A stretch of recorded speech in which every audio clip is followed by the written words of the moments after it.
Hello and welcome to Index Cards for Scientific Success. This is a short video from the Transcend Professional Development Core.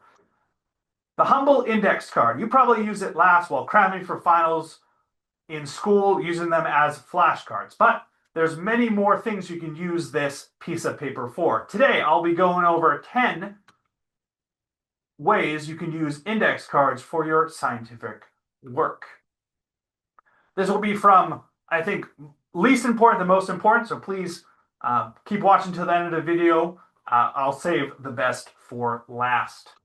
So, number 10, I would call this thinking in 3D. Not exactly using them for origami, but using these small, sturdy pieces of index card for three-dimensional uses.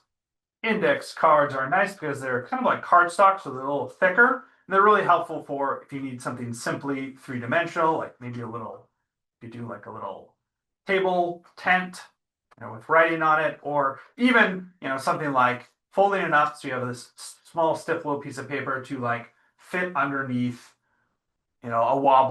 something that's wobbly. You can fit it over a wobbly chair or table or something like that. See, small stuff here, but could be useful. Number 9, note to colleague. Using these index paper to write a quick note to slip under the door or put on the office door of a colleague. Index cards are nice. They're small, portable, stiff. You can write a quick note. You can slide it under a door, prop it up somewhere for a colleague. Certainly you can use a full sheet of paper, but these are small, easy at hand, easy to thread under a door without getting it all jammed up. Number 8, meeting focus. You might be at a required meeting, lecture, symposium. It's useful to have a small scrap of paper to jot notes or keep yourself focused. When you're in a meeting, certainly if you need to take a lot of notes, bring a notebook. But if you just want to jot down like the most important points or small notes, you can certainly bring an index card or two.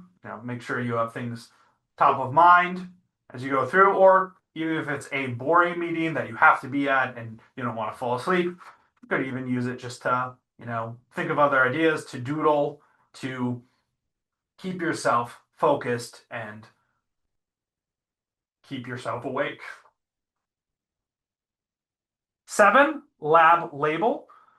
You have a lot of equipment around your labs. It might be helpful to have a small permanent label that you can just slap on using an index card. So, index cards are nice because, with a little bit of tape, you can have a constant label in your lab. Maybe you need to label a bottle, maybe label a machine. They're small. You could cut them in half if you need to, and then just tape them on there. Number 6, a best of bookmark. Using an index card with a list of things you want to keep top of mind in your latest book that you're reading.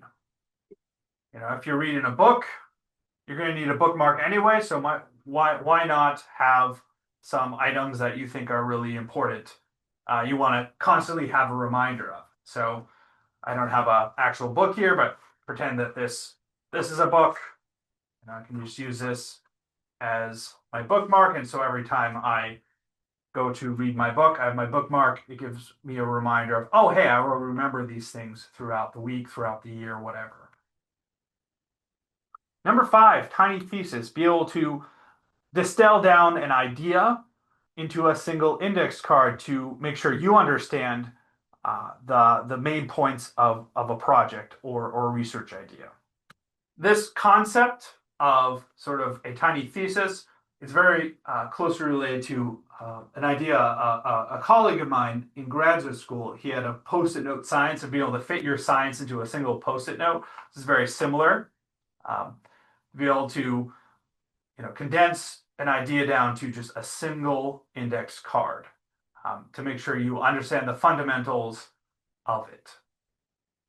Number 4, data details. Being able to have a scrap of paper that you can write important details that you can't memorize yourself to go from one place to another quickly and disposably. Very straightforward here. Sort of you need to, obviously you could use another scrap of paper, but if you have a handy stack of index cards, you always will have something to jot things down on. Jot down numbers, phone numbers, data, things that you can't really remember very easily yourself, but you need to, port back between you and say a colleague or from one computer to another, or just any sort of piece of information that you don't need to keep, but you need to quickly get and move around. Index cards are great for that. Number 3, desk prompt. Be able to leave a note to yourself of high importance so you're ready to go the next day. Now, if you have a really important thing you need to get done, you can write it on a notepad, or sorry, an index card, and then just prop it up on your computer next to it. So that's the first thing you see when you come back to your office, or prop it tape it on your wall, tape it on your desk, tape it on your door so you don't forget that important thing. Number 2, a musing list. Be able to have a list of things you want to think about as reference points as you go for a walk or you go about your day. Having some time to think, maybe on your feet or during your commute. Sometimes thinking for me works the best when I'm able to walk around and think through things, though it's hard to always remember things off the top of my head immediately. So if I have things I want to talk about, for example, say video topics, I'll jot those down on the notepad, on the index card, and then I can keep it in my pocket as I walk around and think through each item. And if I forget one of the items, I can just pull out my index card, remember it, put it back. And this is a really handy way to muse on things while walking, while driving, while maybe at home doing dishes or something. So I can engage my mind with these important topics and using the index card as a reference point. And number 1, daily tasks. Be able to use index cards to jot down 7 or 8 items that you want to accomplish each day. All right, this is the most useful thing, I think, for an index card. Of course, you can use any piece of paper, but I think the index cards are perfectly sized for that, is to jot down the task for the day. I've gotten into the habit of doing 7, so 1 for each hour minus 1, because usually something else comes up, so I can't get 8 big things done by using to get 7, and I can always do a bonus. And really, yeah, you just have your day and you jot down the things you need to get done for the day, and then you can cross these out as you go. It's a really helpful way for me using index cards to keep track of my day, what I need to get done, and to monitor my progress. And it's very quick, easy to do, kind of a no-brainer.